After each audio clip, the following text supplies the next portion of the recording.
Welcome, everyone, and my biggest welcome goes to Dr. William Stixrud, who is here with us today, and I'm really glad that you have accepted the invitation to be one of our speakers. Completely my pleasure.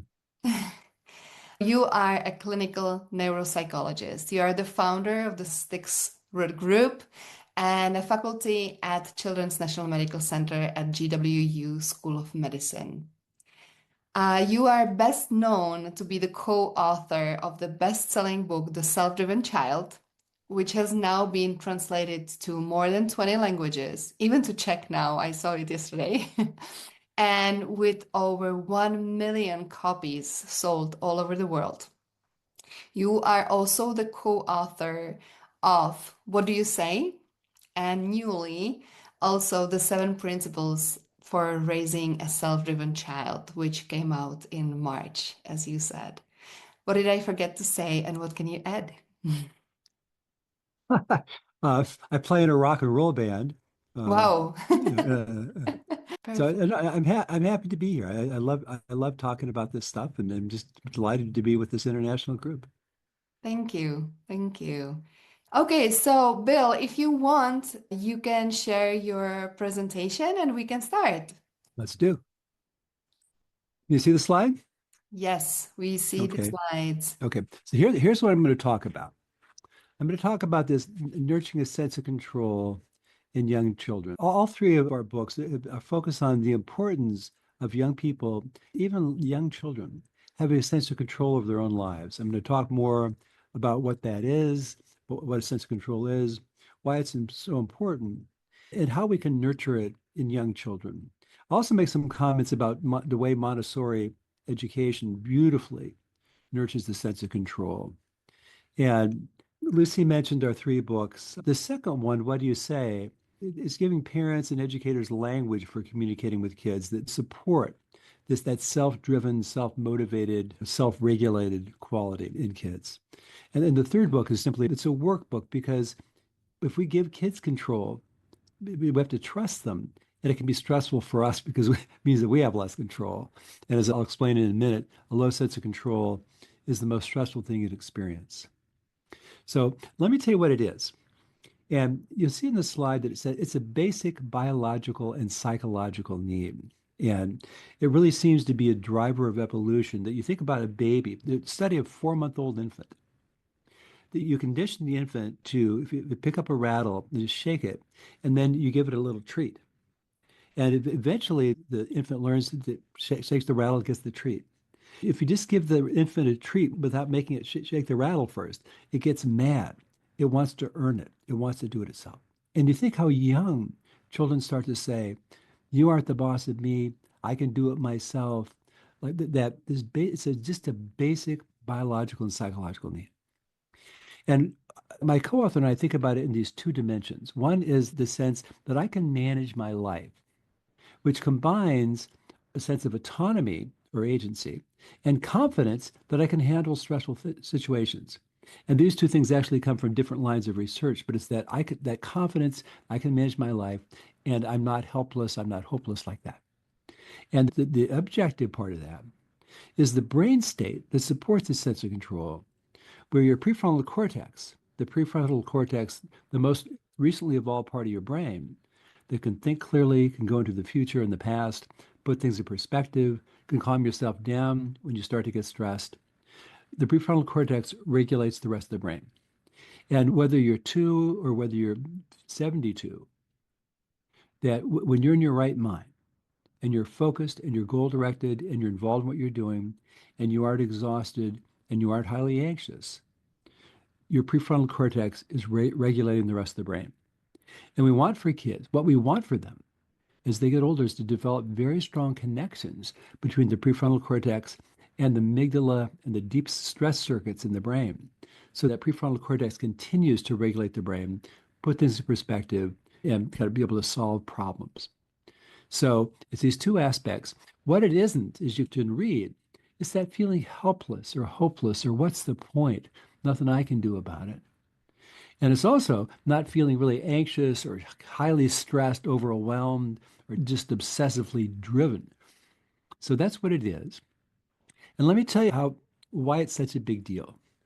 And in the early 2000s, I started studying what stress does to the brain. And it's not pretty. And I was at a lecture in 2008, and I heard a neuroscientist say, I defy you to think of anything that makes life stressful that you can't summarize with the acronym NUTS. And the idea is that you can read these four things. It's the novelty, the unpredictability, the threat to body, or so it's a physical threat, or just the threat of, for a child, threat of being embarrassed, or the threat of feeling stupid, and a low sense of control.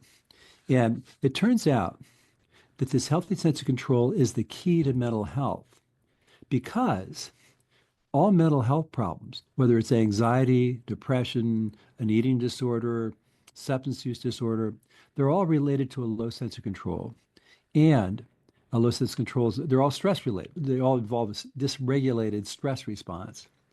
And the most stressful thing you experience is a low sense of control. And I'll just also mention that in terms of Montessori education, that prepared environment, a familiar prepared environment, is not completely novel. And there's some novelty in it, there's some choice in it, but it's not unpredictable. And the respect for the child, all the implications of that respectful attitude towards a child, so the child feels safe, doesn't feel threatened. And all the Montessori emphasis on making choices, on independent learning, on self-regulation, all these things help to foster that sense of control. Now, I also got to see the sense of control as a really important thing. From research that was done initially on rodents and also on dogs and eventually in humans. But the basic paradigm of this research, an American guy at the University of Colorado, he had the rat A and rat B, they're in a cage. And they're young rats. There's a plexiglass cage. Their tail is outside the cage with a little electrode on it, and there's a wheel inside the cage. Rat A, his tail gets shocked, and he discovers if he turns the wheel, the shock will stop. Rat B, tail gets shocked. He turns the wheel and nothing happens. Rat A has this happen several times. The shock's not painful, but it's annoying, and he wants it to stop. And he discovers something stressful happens. I turn the wheel, I can control a stressful situation. And what happens with that rat A is he becomes what the researchers called a California laid-back rat, just a calm rat, really hard to stress because he had that confidence that I can handle stressful situations. Rat B had this uncontrollable shock that he couldn't stop. Rat B became very anxious, easily stressed, developed ulcers. And Steve Meyer, who did this research, concluded that having that strong sense of control inoculates you from the harmful effects of stress. Also, the third thing is every place that I looked to understand how do children develop that healthy intrinsic motivation, that drive to explore things they're interested in, to work hard to develop themselves. All the arrows point in the direction of a sense of control. And those of you who are educators may know that the self-determination theory, this is my North Star for thinking about motivation for children and adults. And it holds that to have that intrinsic motivation, that self-drive, you have to have three needs met. One is for a sense of relatedness, in the sense that I'm more likely to work hard if my parent wants me to do something, if I have a good relationship with my parent, or I'll work harder for my teacher if I know the teacher respects me and likes me. Competence, that it's hard to work hard at something you feel you're terrible at. So promoting that sense of competence helps build that motivation. And autonomy, that sense of control, is the third basic need. And we asked, when we were working on our first book, The Self-Driven Child, my co-author and I interviewed one of the two men who made up this self-determination theory 30 years ago, which happens to be one of the best supported theories by research in all of psychology. And we asked them, if one of these more important? He said, by far the key is autonomy, that sense of control. So every place we look, but self-determination theory, autonomy is the most important. Some of you may know this idea of a growth mindset, which is another theoretical way of thinking about motivation, where what we want is for children to have a growth mindset, which is I get better at things through my own effort. That I'm not very good at this yet, but if I'll practice, I get better. A fixed mindset is I'm not very good at this. Not much I can do about it. So don't give me anything hard because I don't want to look stupid. And that it's not a big surprise that a growth mindset is really useful. But what it is, it's a sense of control. I get better through my own efforts. We also looked at what's called flow theory, the experience that little kids have when they're building out of Legos and they're really into it, or they're playing with other kids a really fun game and they aren't thinking about anything else. Or when we're playing music, or we're playing sports, where we're working on a project that is challenging but not hugely stressful, where we involves our complete engagement. This is one of the most important experiences, that flow experience for developing that self-motivation.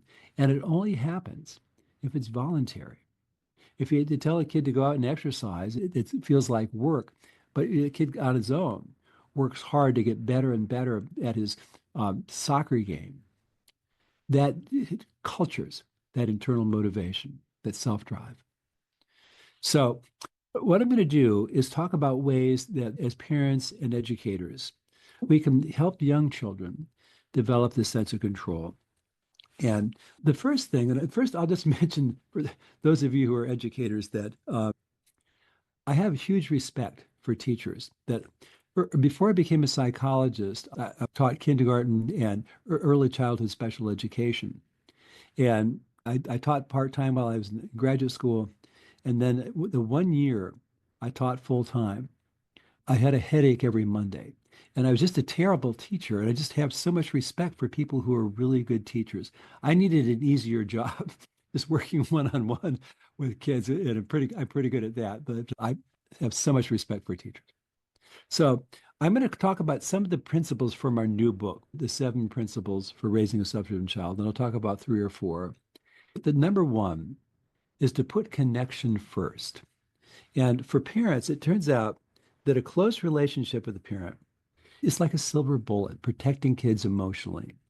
That a close connection with parents, it's more protective than family income or even the safety of the neighborhood where you live. If you live in a fairly dangerous neighborhood, but you're really, really close with your parents, you feel really safe with your parents, it's more protective than if you're in a safe neighborhood with where you aren't close to your parents and there's more conflict at home. So it's really, really an important thing. And one of the keys to developing that close connection is empathy. The two of the keys are empathy and validation. And because we're mammals, if a child is struggling with something, we want to make it easier. We want to talk. If they're upset, we say, honey, that's okay. That little 5-year-old bursts into tears and says, I'm terrible at this. You say, oh, no, no, honey, we want to talk them out of it, or we want to solve it for them. But really, what really builds that closeness is just understanding, the seek first to understand before we try to help, or before we try to put it in a different perspective. Or if they're really misbehaving, before we discipline them, try to understand. And so one of the tools is reflective listening, which has been used in psychotherapy for like 75 years now. And it's basically, if a child is crying about something, they're really upset about something, you can say, I can tell that you're really feeling upset about this. You're simply kind of paraphrasing what a kid is saying to let them know, I'm trying to understand what you're feeling. And I'm not judging it. I'm just trying to understand. Or as it says, it sounds like you're really disappointed or you're really upset by it like that. And the validation piece is this validating feelings is simply making a kid know that it's understandable to feel like that. It's normal to feel like that. So you can say, I think that most kids would feel, I feel like that too. If I felt that somebody did that to me, I'd probably feel upset about it too. And because we very easily invalidate children's feelings, we say, how could you be hungry? We just ate 2 hours ago. When they say they're hungry, how could you be cold? I've got a sweater. Yeah, you got a sweater. How could you be cold? And I think that just seeking to understand. And it's not that we have to agree with them. They may be really upset about something that's based on misunderstanding. But initially, if we try to understand and we use these tools of reflective listening and validation, which, by the way, we talk a lot about in our second book, particularly, the kind of a lot of language about how to do this. It helps kids feel safe. And that we know that logic doesn't calm hard emotions, upset emotions, that empathy does, validation does. So these are really important tools. I also mentioned that spending time, private time, spending time alone with children. And Lucy, I know you have 5 kids, and it's harder with 5 than if you have 1 or 2. When my children were little, I didn't learn anything in my doctoral program in psychology that was useful as a parent, virtually nothing. And so I started reading books for parents. And one of them was called, I think it was called How to Really Love a Child. And I made the point that to really get to know somebody, you got to spend time alone with them. And so I spent every Sunday from the time my children were probably 3 until they left home. We scheduled in an hour every Sunday where we just do something that was kind of generally mutually enjoyable. And it changed over the years as they got older. But my message to them was there's 168 hours in a week, and I want to find at least one just with you. That's how we stay connected. It's kind of being together, just the 2 of us. And certainly as psychologists, many therapists report that if a kid's really upset, kids is mad a lot, kids seem discouraged, one of the most powerful ways that we can help is to simply say, I need time alone with you, and spending time alone. Now, the second principle is to think about yourself, especially as your kids get older. Now, if you got a 2-year-old, you're moving slowly in this direction. But the idea is to be a consultant to the kid or a guide whose job it is not to make sure that the child always does well or always does what we think we should, but to help the child eventually, as they get older, figure out who they want to be and what kind of life they want and treat them respectfully. I'll just mention that some of you may have adolescents at home. And I feel that the most useful things that anybody ever said to me, and it's so long ago, I don't remember who said it, was that the greatest thing about raising adolescents is every day when they come home from school, you get to see who they're deciding to be. And I just love that perspective that they're to figure out who they want to be. And so some basic tools for some basic consulting principles is the first one is as much as we can is to offer our help and advice and not try to force it. And just saying, I'll show you some language in just a minute how we do this. But what so many parents say, I've told them a million times. I keep telling them, and it's just a waste of breath and it's a waste of a relationship. So we treat kids respectfully. That beautiful Montessori idea of respect for the child, as a person who has his own feelings and own ideas. And there are exceptions to this as kids get older. If they're deeply depressed as teenagers or they're using drugs, then we may take a more command and control, put them in a program. But for children in general, we want to think about offering help and advice, where they're more likely to take it that way. They're more likely to be open to it rather than forcing it. And as they get older, being really clear about who's responsible for what. And I wrote an article in 1986 in a women's magazine here in America about how not to fight with a child about his homework. And what I said is tell your child, I love you too much to fight with you about your homework. And then just say, I'm willing to do anything I can to help you with it. I love you too much to fight with you about brushing your teeth or whatever it is, that my relationship with you is more important than whether you do this every single time. And so I'm not going to fight with you about it because you're the most precious thing in the universe to me. But I'm willing to do anything I can to help. I'm willing to be your homework consultant and meet with you from 6:30 to 7:30. That kind of idea. And so, but the idea is that, and you say that I couldn't make you do this. I couldn't. So I'm willing to help. You offer your help, but you don't try to force it. And also that as kids get older, if they have a problem with something, we don't want to be working harder to solve it than they do, because otherwise they're going to come to rely on us for solving their problems rather than going within themselves.